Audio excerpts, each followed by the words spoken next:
Welcome to Business Over a Brew. I'm your host, Nick Darr. Pleased to be joining you from our studio here at the Big Z. As we've talked about before, doing things a little bit differently on Business Over a Brew. We have worked with the Unseen Stars for a number of years. Great people, great company, and Joe Moran, a great friend of mine. But just from a convenience standpoint, doing it in our studio now, and pleased to be joined on this episode by Travis Widman, Widman Construction. Travis, thanks for coming on the show. Yeah, no problem, Nick. Thanks for having me. Well, we've got the sign up here, F.E. Widman. So who's F.E. Widman? Well, I see that sign every day. Yeah, F.E. stands for Fred Edward. That was my grandfather. And he was driving a truck for another individual back in the early 50s. And so he decided he wanted to try something on his own. So he bought an old flatbed truck.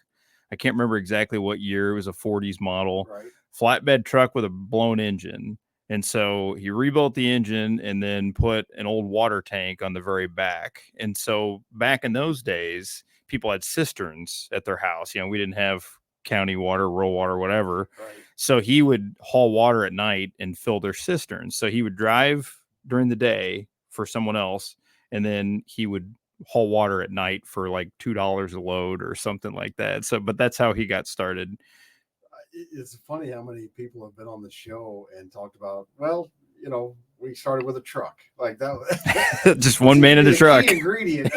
One man in a truck. That's right. So obviously, just take us through a little bit of the thumbnail history of from that moment until today. So Grandpa had a passion for trucks. I mean, that was really his baby. He loved trucks. So he really got Widman off and running as Widman Trucking, and then eventually added excavating. So we were Widman Trucking and Excavating for a long time. And so as he got into the 60s and 70s, again, still big into trucking, but started getting into excavating equipment. And so he would collaborate with people like Homer Adams, who was actually a good friend of his, but a very good business partner as well. Right. And so Grandpa developed a lot of what you see where the mall is and those types of areas on Homer Adams. So that really got him taken off in the excavation side of things. So as the trucking industry went through a lot of changes, my dad came into the fold and kind of took us in a little bit different direction, more of IDOT type work, and really got us into the earthwork type of business. And so that kept him going through the 80s and really grew us into what is today is Widman Construction, more of a multi, ability type company.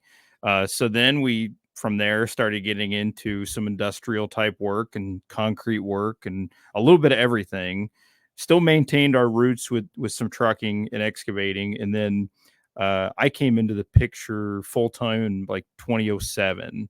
And, right when the economy started to tank, right. I came in and everything was great. I remember my dad saying, I know it's so my dad started out, and things had slowed down, and he's like, I kind of wish you were starting how it was when I started. I'm like, oh, not me.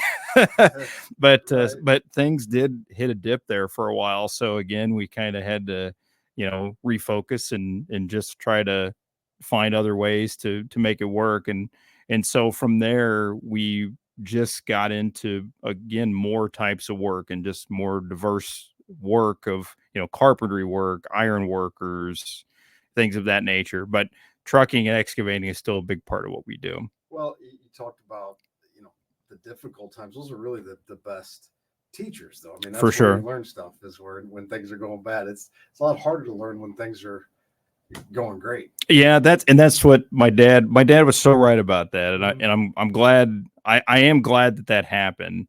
And, but like I said, it's, and a lot of it is faith driven for our family, and our company is so much faith driven, and, just letting God take the lead. There's, you can only control the things that you can control. Right.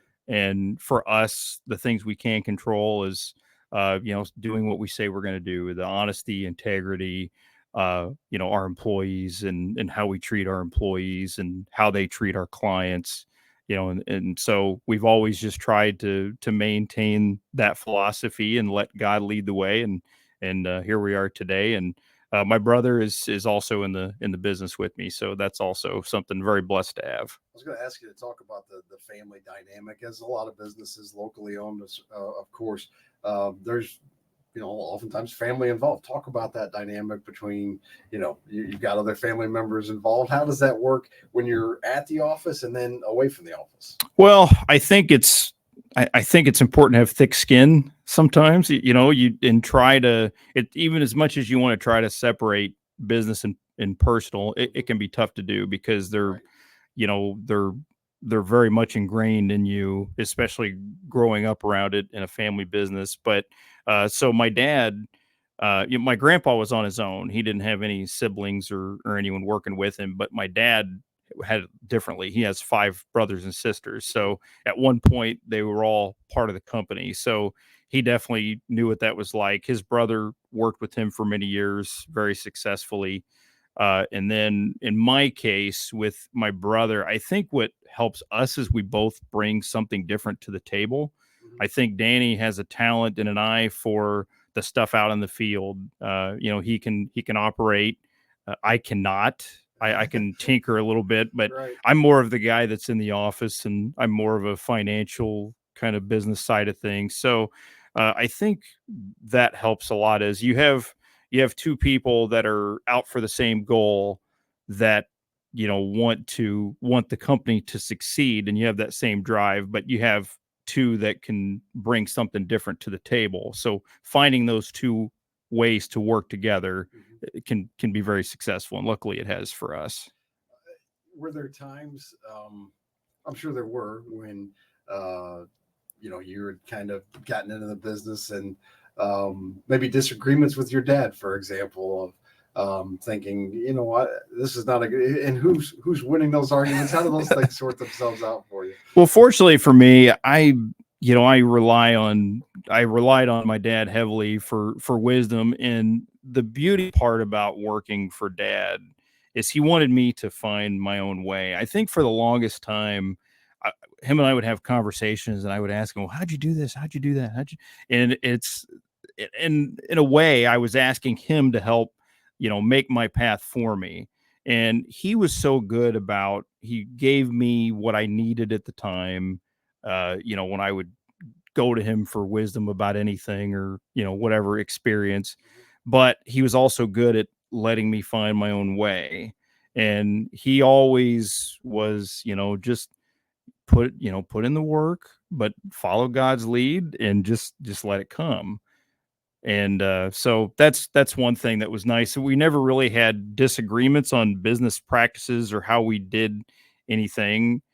He always told me like it was, and he was definitely very good at that. So Well, it's interesting, like the handoff between one owner to the next, or one generation to the next. And I was fortunate here that our previous owner, Sam Stem, um, though he had run the business as general manager for 26 years and was handing me the keys basically, and he really did hand me the keys. Like, he never once in the years when he was president and owner and I was general manager and vice president, not, I can't think of one time when he said, we're not doing that. It was, and he actually wrote me a letter when I was taking over as general manager that said, do it your way.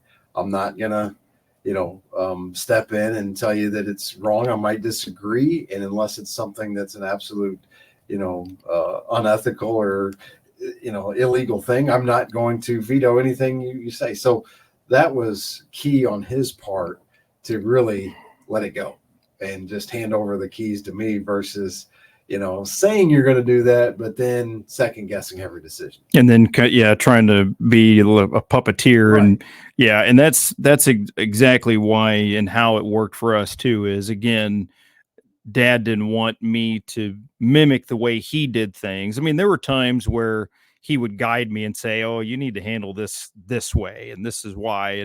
And so I appreciated those times, but then again, I couldn't do it the way he did it, because we're 2 very different people in certain ways. But at the same time, I always appreciated that about him. I think he saw that my heart was in the right place, my work ethic was there, my passion was there. So, we knew that it was going to come. and things evolve. And Right. your business has had several iterations. It sounds like, No doubt about it. from one thing to the next, and that's the sign, I think, of a smart business and somebody who's paying attention to what the trends are and where the marketplace is going. So, Well, and that's the other thing too, is there's so many different trends and not just our industry, but business in general, right, and economical changes, with, you look at interest rates and inflation, things like that. There's, certain new technologies that come in that can really be a game changer in someone's business. And that's one thing too, that he always coached us on, is always try to stay up on new technology. And I catch myself reading things that when I was in my 20s, I would have said, "Oh my gosh, it's so boring." right, Who wants to read economics and things like that? But right. but that was always something he stressed, is, I mean, those are things that are important because they definitely affect the industry in our business. I don't know why this is the example that always jumps to mind. I always say, I don't want to end up like Blockbuster. Like, I don't want to be, Right. still doing something, and then another company has just far surpassed us, and we were kind of asleep at the wheel, or we were so just beholden to what we thought, and we weren't really open to looking at what's really next. Right.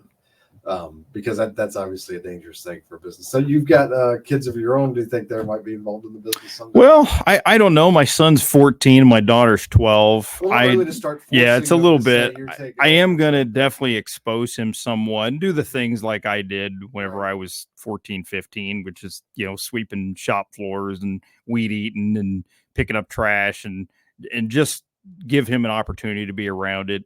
Right. I think he's more interested in computers, but hey, you know Maybe what? that's what you'll be doing Yeah. in 10 or 15 I years have when he's I have a in the passion for industry. business, and my business just happens to be construction. So Right.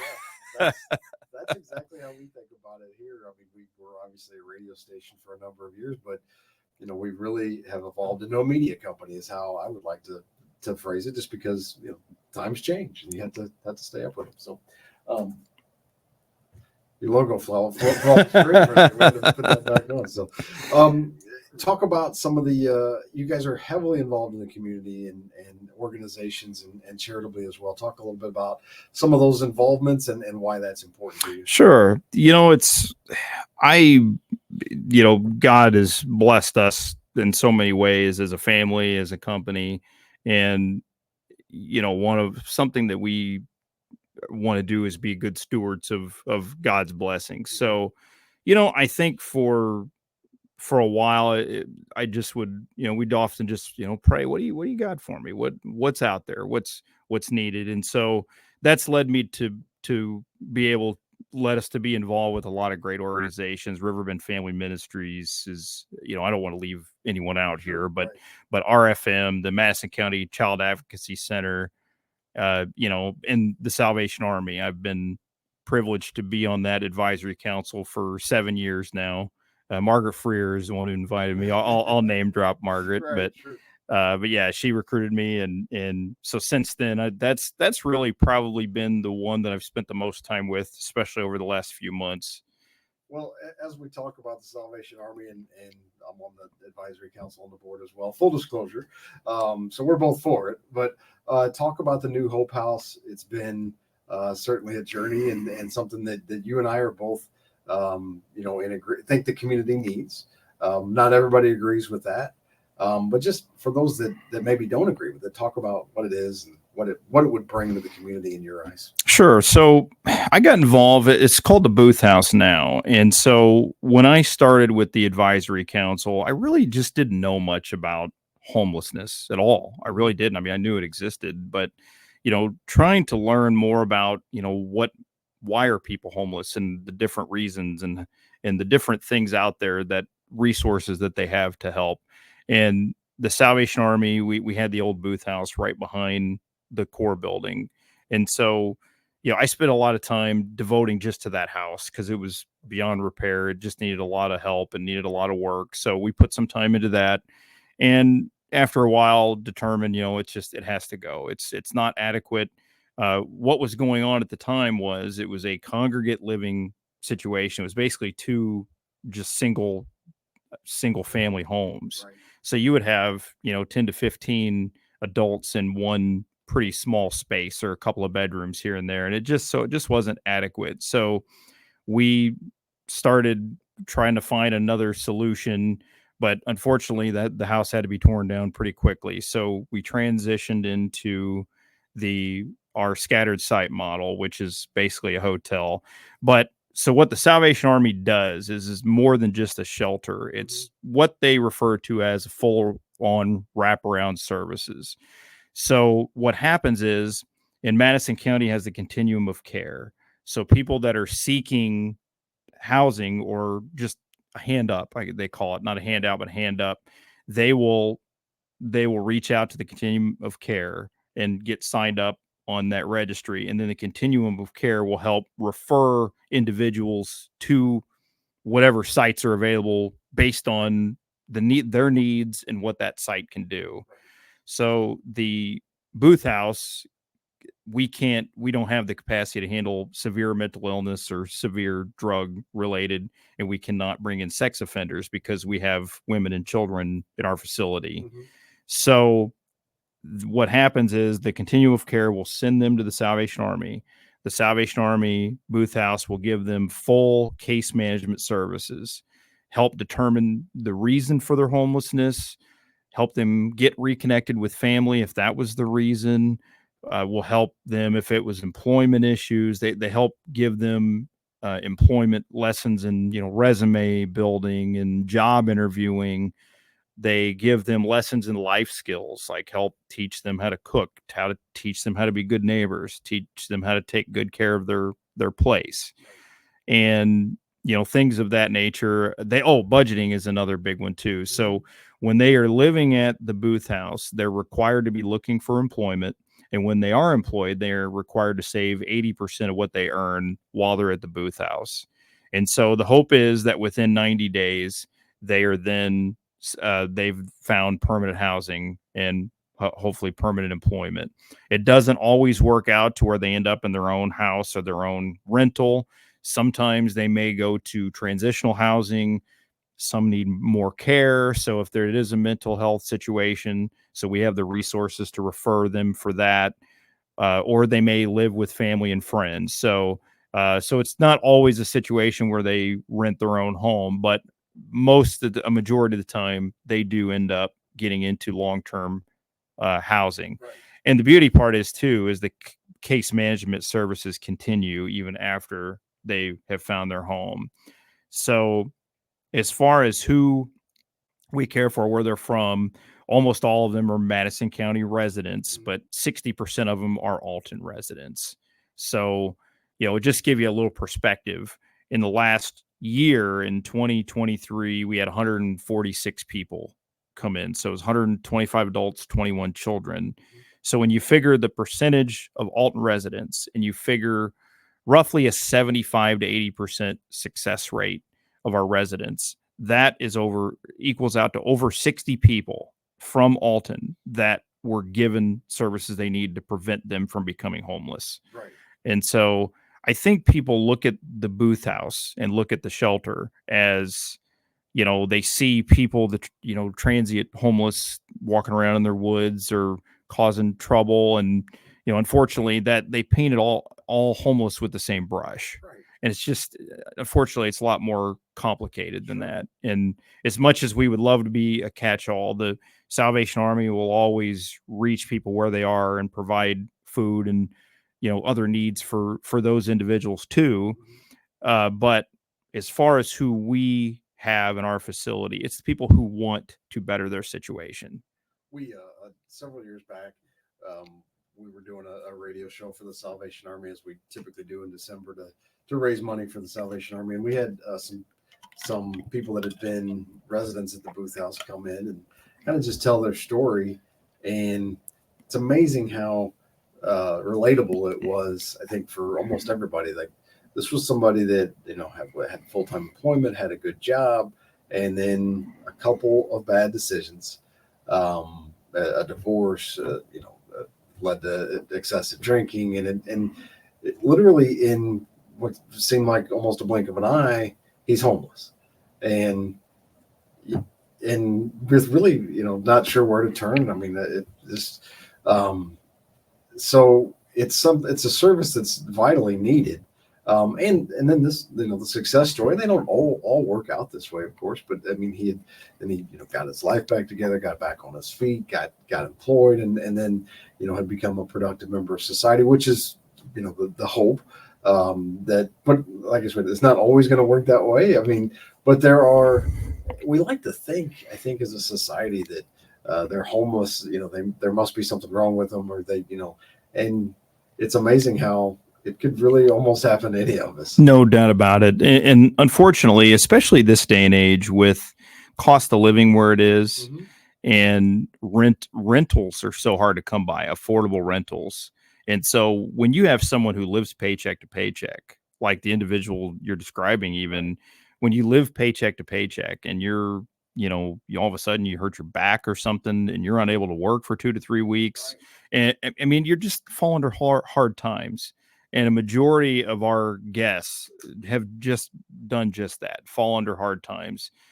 Unfortunately, some of them have been subject to domestic abuse too. I mean, Right. it could be a very of reasons, but at, at the end of the day, they're all God's children. They're all people just like you and I, and they've just fallen under hard times, and they really just need that hand up to help get them back in the right direction, back on their feet. And that's what the new Hope House what the Booth House does now, and what this new facility will do.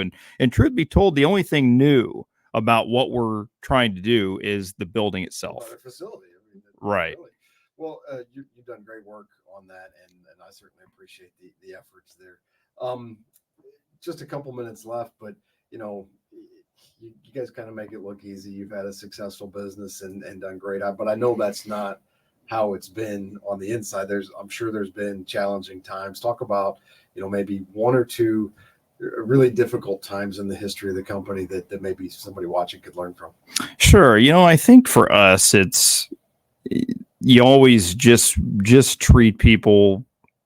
For me, at the end of the day, it's all about, love your neighbors, yourself, and always treat people with respect. And unfortunately, we've had times where, over the years, once you say or do something, you can't take it back. And so, what we try to do is, with employees, try not to let them get to that boiling point, and having open dialogue with everybody, because there's been times where you'll have a little inner turmoil within a company. So that's probably been some of my biggest lessons. The other one is, for us, having too many eggs in one basket. And when you have a client that's really keeping you going, but then all of a sudden things go down, then so that's been another big part, is try to keep a little bit more diverse in the business that we do, and to where if something does dry up, then we're not completely dead Right. the water. We talked about that before we turned the mics on, that you guys are a little bit unique, and it's kind of a small niche in terms of the number of clients. You have a certain criteria that you're looking for. It's not residential typically. It's so it's a little bit different, and that's a good lesson to keep in mind of, you do have to have some diversity, no matter, whether you're talking about your business or your investments or whatever it might be. Well, and the other thing too is just not letting things get stale. It's easy to, when things are going well, I mean, that's great, Right. but it's not always like that. So always be thinking about, that's probably the hardest part about running a business, in as far as I'm concerned, is, as much as you don't want to waste days, you don't want to always be looking too far ahead, but you have to be. Right. So always be having that plan B and that plan C. So that's always, just to keep things going and be ready for that change when it does happen. One of the things I am challenging myself with doing is really just trying to slow down and take a step back and look at things before just, ready, fire, aim. Right. Yeah. Because you end up, you've got all this activity going maybe, but is it, there might be one thing that you should be focused on that would really lead to the next level of success for you, versus just go, which is what I think an easy trap to fall into. Well, yeah, the other thing too is another big important piece for me is relying on and surrounding myself with other people who are smarter than me about Right. about a lot of different things. And I look at that as from my employee standpoint. My employees are so much more well versed in certain things than I am, and but not just employees, but just people that I come in contact with, people like yourself, other business owners. There's just so much valuable wisdom out there that you can gather from other people in the community. So I think for the longest time I didn't do enough of that, but now I just want more of that type of thing from other people, because there's so much good wisdom out there. There really is. I think about just kind of hopefully a personal evolution of, when you first get the role. I'll just speak personally. When I first got the role, feeling a little bit like I had something to prove, and not listening enough probably would be one thing I would change about my first couple of years on the job. Of, no one thinks less of you because you sought counsel and took good advice, and no one expects you to do it all on your own. So to be able to be a little bit egoless and say, that's probably a better idea that person has, and maybe the idea I had wasn't very good. Took me probably too long to learn, but hopefully I'm still learning it. But that's a great piece of advice. Just listen more, talk less. Right, and I struggle with that. As you can probably tell by this interview here, but hopefully a good interviewer listens more and talks less. Hopefully we did that. But great having you on the show. Likewise, thank you. Best of luck to you guys in the future. Congratulations on your success. Obviously, Thank you. It's a great local business story, and I know it's going to continue for a lot of years to come with your leadership. Appreciate that, Nick. Thank you very much. Thanks, Travis. Appreciate it.